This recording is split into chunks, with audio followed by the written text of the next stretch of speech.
percentage of customers that are leasing as opposed to buying? You know, back in the early 90s, the auto manufacturers got involved in leasing as a way of, that was their incentive to have people get cars. And it was out of control. It was to the point where I would venture to say, I think it was over 85% of the vehicles were actually leased. And the manufacturers were playing with the residual values. They were raising their residual values at the end to keep the payment low, to get the vehicles out on the road, because all the manufacturers were worried about were market share, share. Let's get the vehicles out on the road, and they were using leasing as that way of doing it. And then we'll worry about the values and everything 3 years down the road. Well, they did that after a couple turns. They did that after about 6 or 7 years. They found out this isn't working, because all of a sudden they were putting these high residuals on these vehicles, and they were kidding themselves. Just like we tell the consumer, don't kid yourself. Right. Don't try to make something it isn't. Manufacturers were doing the same thing, and so did the banks. And then they found out that all of a sudden we had a $15,000 payoff or a residual on this vehicle when it came back in, but it was only worth $10,000. And all of a sudden, the manufacturers and the banks started selling these cars, and they're losing $4,000 or $5,000 a car. And then they got out of leasing. No, leasing's bad. Well, it wasn't the lease product that was bad. It was the way you structured it. And I think there just are a lot of misconceptions and a lot of confusion for a customer on leasing, and even when I talk with folks about leasing, though, a lot of the things that you just said are, that's what I hear. It's just not good, and I personally have basically always leased a car, and it's that part of using the part of the car that you're paying for the 3 years that you're using it. And I think that when you look at the numbers, it really helps to differentiate that. It really does, and you just, and so many times people in leasing just go after the payment. If you have to, again, go back to those questions about what's my driving habits, how many miles do I drive, how often do I really want to get into a new vehicle? If I want to go into a new vehicle every 3 years, I have done this every 3 years, I get the bug every 3 years. And you know it. Don't go into a 5-year lease or a 72-month buy. Get into a lease structured properly. If you're getting to the point of payment, look at your down payment or whatever, or commit to the fact that I might have to keep this car an extra year, a little bit longer, or whatever. But leasing, the banks and the manufacturers got away from leasing. But unfortunately, with the price of vehicles, it's a wonderful product, and they're starting to come back with it now. That's what's the timing of this is so wonderful, because but they're not going to come back with those values. Well, they got to be competitive. Absolutely. They got to be competitive. But one of the things they're not going to do is they're not going to lease. They're not right at this moment. They're not leasing every make or model. They got certain models they're going to do. And they're going to bring this. They're going to bring this along kind of slow and see how it works. But they're going to make sure that they're competitive. So they have to be competitive in the marketplace, but that it's a good situation for them, and it's a good situation for the consumer. It's got to be a win-win situation. So then there are specific models that you could go in and you could buy them all, but certain models they have leasing available on. Is that kind of a standard industry-wide, even with other manufacturers, or you're not certain of that? I'm not quite certain of it. Usually, especially years ago, and even right now a little bit, when a manufacturer has a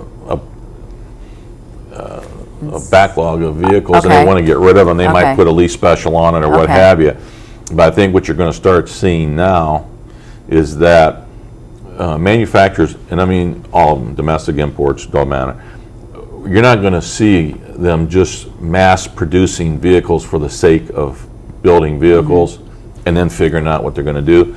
They're going to build the amount of vehicles needed for the marketplace. Okay.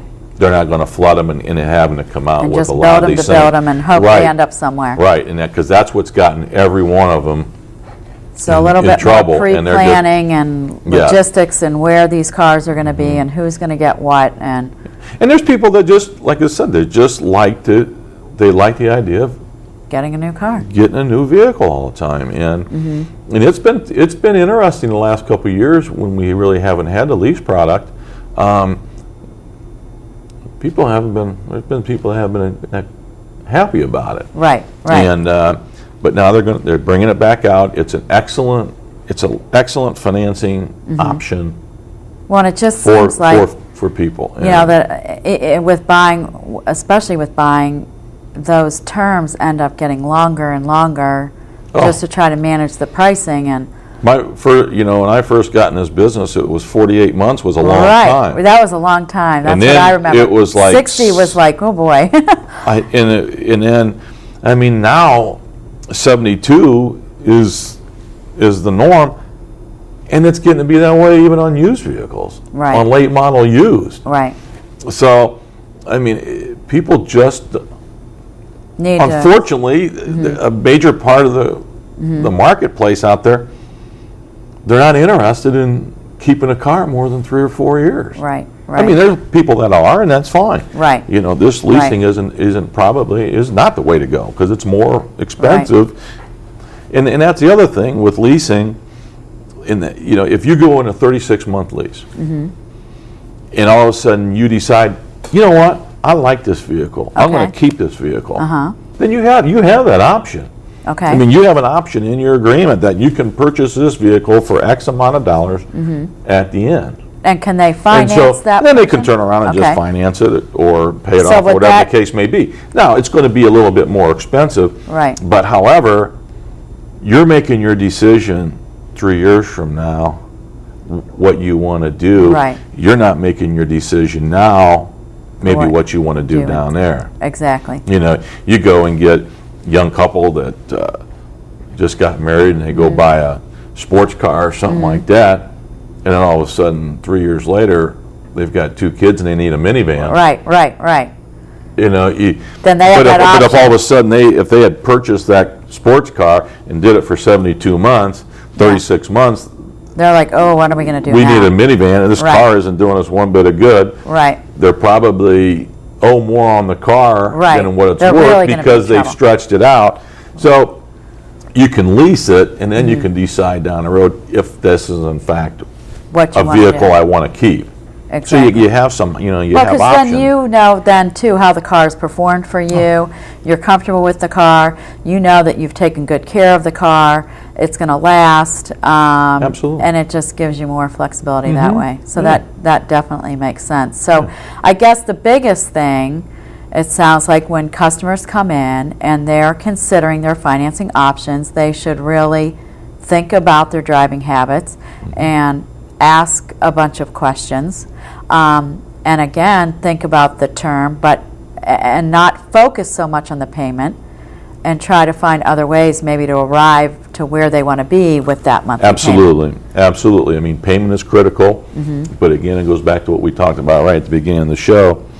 The price is negotiable. You know, you tell me I can't caution the consumer as much as right now as to say, don't get just led to believe it's just payment. It's just payment. It's payment. Right. There's different parts of the payment, Right. and that And to ask- in that selling price. Right. You know, And ask is- about the mileage. And Oh, and even though maybe that dealership might be hesitant because they're afraid they're going to lose you on that, I mean, I think that getting them to understand what your habits are, I mean, a dealership, a good dealership is going to want to work with them on that because Absolutely. they're not going to want that customer to and have a big I have surprise at had the end. this over my 33 years.